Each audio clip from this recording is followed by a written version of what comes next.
क्या आजकल के दौर में कोई ऐसा मासूम आदमी आपने देखा है जो ये समझता हो कि एक दिन मोहम्मद अली जिन्ना सुबह सुबह घर से उठे होंगे और उन्होंने अंग्रेज़ों के दरवाजे पर दस्तक देकर कहा होगा कि भाई हमें आज़ादी दे दो, और अंग्रेज़ों ने कायद आज़म को खामोशी से आज़ादी दे दी होगी?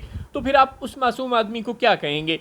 क्या पाकिस्तान में कोई ऐसा शख्स है जो ये समझे कि अगर उसकी इस्टेब्लिशमेंट से लड़ाई हो जाए या कोई भी और मसला हो जाए तो जो शख्स बालादस्त हो, जो ताकतवर हो, जिसके पास इख्तियार हो, वो खामोशी से उसको कहेगा कि भाई तुम नाइंसाफ़ी करना बंद कर दो, और वो नाइंसाफ़ी करना बंद कर देगा?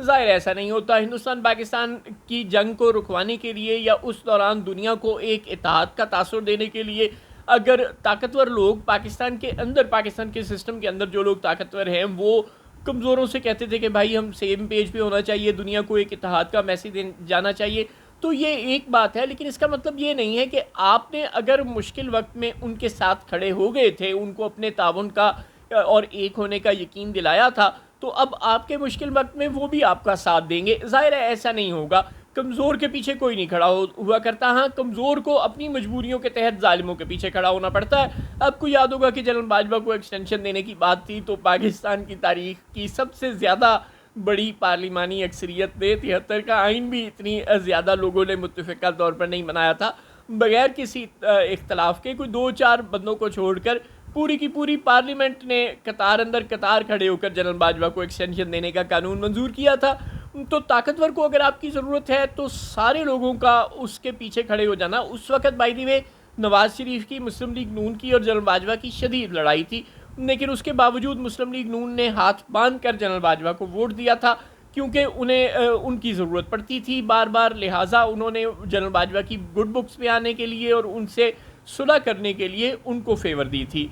आज अगर पाकिस्तान तहरीक इंसाफ मुश्किल में है तो ये मुश्किल आसान होने का अमल उस वक़्त शुरू होगा जब ताकतवरों को तहरीक इंसाफ की ज़रूरत पड़ना शुरू होगी, और फिर तहरीक इंसाफ ताकतवरों से ताउन करेगी तो तहरीक इंसाफ को रिलीफ मिलना शुरू होगा। दूसरी सूरत वो है जो नवाज़ शरीफ ने कबूल की थी जनरल परवेज़ मुशर्रफ के ज़माने में। परवेज़ मुशर्रफ को नवाज़ शरीफ की कोई ज़रूरत नहीं पड़ी थी, लेकिन उन्होंने कहा कि तुम बाहर फ़रार हो जाओ और मैं पूरे मुल्क में ये शोर मचा दूंगा कि नवाज़ शरीफ भगौड़ा है, नवाज़ शरीफ भाग गया, नवाज़ शरीफ डर गया। नवाज़ शरीफ ने कहा ठीक है मैं भाग जाता हूँ, तुम मेरे मुतालिक जो मर्ज़ी मशहूर कर देना, मुझे कोई फ़र्क नहीं पड़ता। इमरान खान को बार बार ये डील ऑफ़र की जाती रही है और अभी भी की जा रही है कि तुम बाहर भाग जाओ और हम मशहूर कर देंगे कि तुम भगौड़े हो, तुम डर गए, तुम भाग गए। इमरान खान कहता है कि मैं तो नहीं डरने वाला और ना ही मैं भागने वाला हूँ, मैं तो पाकिस्तान में ही रहूँगा और मैं तो बनी गाला तक जाने पे तैयार नहीं हूँ, मैंने जेल में ही रहना है। बल्कि उसकी अहलिया को भी बनी गाला में हाउस अरेस्ट किया गया था, तो वो खुद आ गई थी इस्लामाबाद हाई कोर्ट में कि मुझे जेल में भेजा जाए, मुझे बनी गाला में नहीं रहना।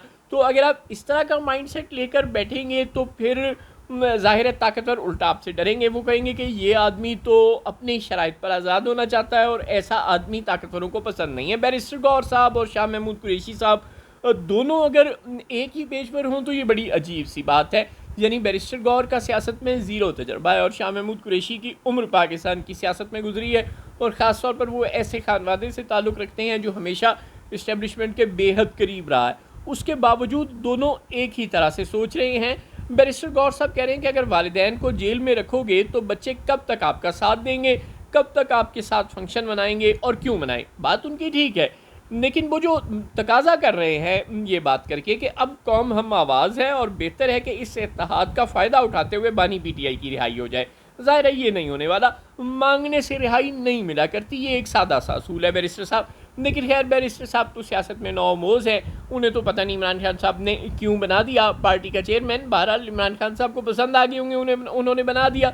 लेकिन अपने शाह महमूद कुरैशी साहब जिन्होंने उम्र गुजारी है सियासत में, उन्होंने ख़त लिखा है जेल से पाकिस्तान के अवाम के नाम। उन्होंने कहा कि भारत से जंगबंदी के बाद मुल्क के अंदर भी सियासी जंग बंद हो जानी चाहिए। और कोट लखपत जेल से अवाम के नाम लिखे हुए ख़त में शाह साहब मज़ीद फरमाते हैं कि संजीदा कौमी मकालमा शुरू करने की ज़रूरत है और पाक भारत जंग के दौरान पीटीआई की क़यादत, कारकुनान और पूरी कौम अपनी अफवाज के पीछे सीसा पिलाई दीवार थी।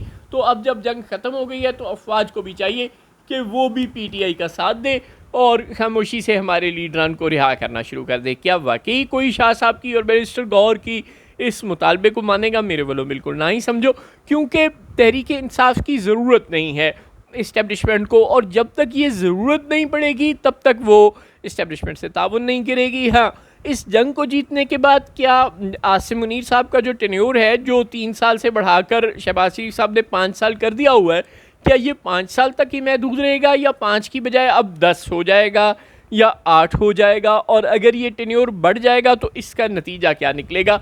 ये वो सवाल है जिस पर तहरीक इंसाफ को गौर करना है, और इस गौर के नतीजे में उसे अपनी सफ़ों में पहले तो इत्तेहाद पैदा करना पड़ेगा और फिर कानूनी जंग ज़रा मजबूती के साथ लड़नी पड़ेगी 26वीं आईनी तरमीम को ख़त्म कराने के लिए, या जो भी काम वो कर सकती है कानूनी महाज पर इतने ज़्यादा वकीलों की टीम के साथ, अगर वो कानूनी महाज पर अभी तक एक भी जंग नहीं जीती तो ये एक सवालिया निशान है। और इवेंचुअली रास्ता आपको अदालतों से निकालना पड़ेगा, चाहे ये अदालतें डोगर कोर्ट्स जैसी अदालतें हों, वैसे अब तो इस्लामाबाद हाई कोर्ट भी डोगर कोर्ट ही बन गया है, खैर, लेकिन ये चाहे जैसी भी अदालतें हों, चाहे ये जस्टिस अमीनुद्दीन के कॉन्स्टिट्यूशनल कोर्ट जैसी अदालतें हों, लेकिन इवेंचुअली आपको दरवाज़ा अदालतों का ही खटखटाना पड़ेगा, और इतना खटखटाना पड़ेगा कि अदालतें आपसे आजिज़ आ जाएं।